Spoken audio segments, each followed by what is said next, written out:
Jumpa lagi dalam Renungan Harian GKI Kuitang. Dan untuk renungan kali ini saya memberikan judul Aji Mumpung, yang didasari dari kitab Amsal pasal 1 ayat yang ke-10. Hai anakku, jikalau orang berdosa hendak membujuk engkau, janganlah engkau menurut. Salam sehat penuh rahmat Tuhan sertamu. Saudaraku, di awal pandemi tahun yang lalu, ada seorang anggota jemaat yang mengatakan begini, "Wah, sudah nggak bener nih, masa harga masker naik 1200%, dan harga hand sanitizer naik 400%, padahal barangnya pun nggak ada di pasaran." Ungkapan seperti ini seringkali muncul, saudaraku, setiap kali terjadi perubahan situasi, khususnya sosial, politik, dan ekonomi. Ada banyak spekulan yang mencari kesempatan untuk bisa meraup keuntungan ekonomi sebesar-besarnya.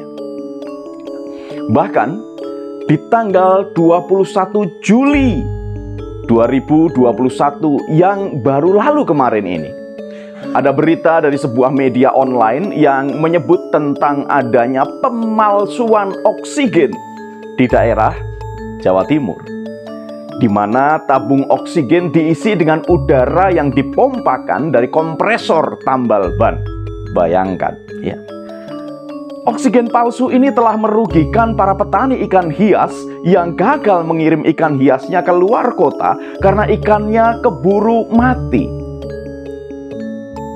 Bagaimana jika oksigen tadi itu dipakai untuk manusia di tengah-tengah situasi pandemi yang butuh sekali oksigen semacam ini? Ya. Saudaraku, ada sebuah istilah dalam bahasa Jawa untuk menyebut situasi ini, yaitu aji mumpung. Aji mumpung adalah pemanfaatan situasi dan kondisi untuk kepentingan diri sendiri, selagi berada di dalam situasi dan kondisi yang memungkinkan adanya peluang untuk hal itu. Ya.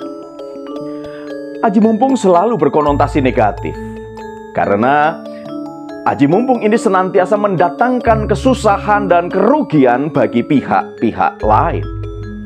Dan ternyata sikap aji mumpung ini sudah ada sejak zaman Alkitab, baik perjanjian lama maupun perjanjian baru, di mana pada saat itu para pemimpin politik maupun pemimpin agama mempraktikkan aji mumpung dengan jabatan yang disandangnya.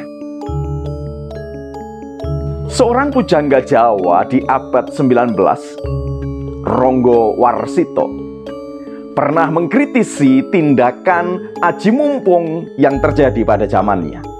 Ia mengatakan begini, "Beda kang ngaji mumpung, nir waspodo rubedane tutut, kikintilan manggon anggung atut wuri, tias riwut ruwet dahuru, korup sinerung anggoroh, ilang budayanipun, tanpa bayu weyane ngalumpuk, sak ciptane wardaya ambebayani, ubayane nora payu, kari ketaman pakewuh."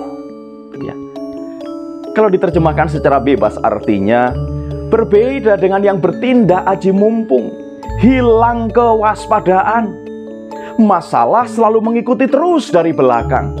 Hati amat bernafsu, ruwet dan tidak tenteram, mencela-mencele dan sering berdusta, hilang tata susilanya, lemah dan amat sembrono.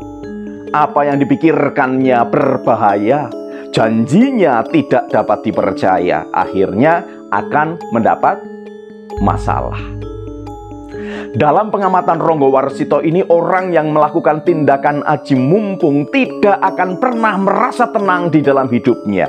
Akhirnya hanya akan mendapatkan masalah sepanjang hidupnya.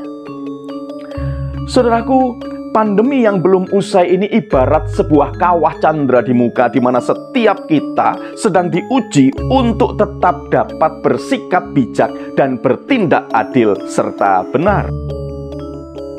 Godaan untuk memanfaatkan kesempatan di tengah kesempitan selalu datang. Dan ternyata ada juga orang-orang yang tergiur dan terjebak dalam godaan itu. Terbongkarnya kasus cotton bud swab antigen bekas di Bandara Kuala Namu beberapa saat yang lalu membuktikan hal ini. Memang dibutuhkan kesediaan hati dan kekuatan iman untuk dapat menangkal godaan-godaan yang menggiurkan tersebut.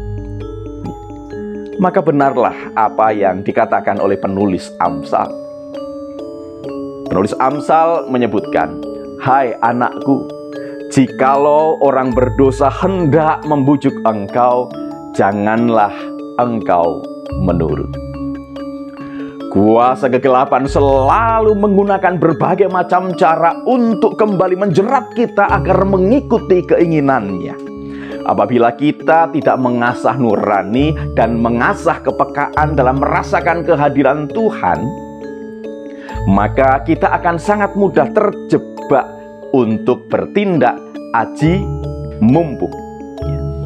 Oleh karena itu, mari kita selalu berupaya untuk melatih kepekaan agar dapat merasakan kehadiran dan mendengar suara Tuhan di setiap saat kehidupan kita, sehingga kita dapat menolak bujukan orang berdosa yang mengajak bertindak aji mumpung. Lebih baik berbagi berkat dan menolong mereka yang membutuhkan bantuan. Selamat berjuang, saudaraku. Tuhan Yesus memberkati. Salam guru dan keluarga.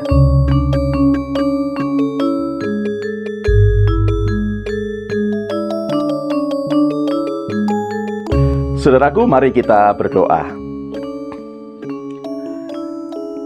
Ya Tuhan, kami menyadari bahwa godaan untuk berlaku aji mumpung senantiasa menari-nari di dalam kehidupan kami.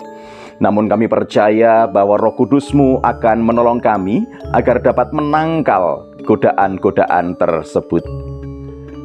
Kami rindu ya Bapa untuk senantiasa mengasah kepekaan kami, untuk dapat merasakan kehadiran dan mendengarkan suara Tuhan bagi kami, sehingga kami dapat terhindar dari berbuat curang dan dosa. Terima kasih ya Tuhan Yesus. Amin.